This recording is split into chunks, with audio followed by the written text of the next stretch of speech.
Hi. So, next update here. Um, these are the two discs I cut out, and that's the pattern of the 5 pieces I've got to cut out. Stack that. This is going to be a drum to wrap cable up on.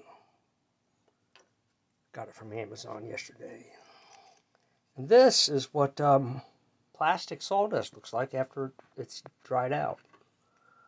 Because it's different when it's wet. Huh? And there's the push button. So I believe I can just change this jig around and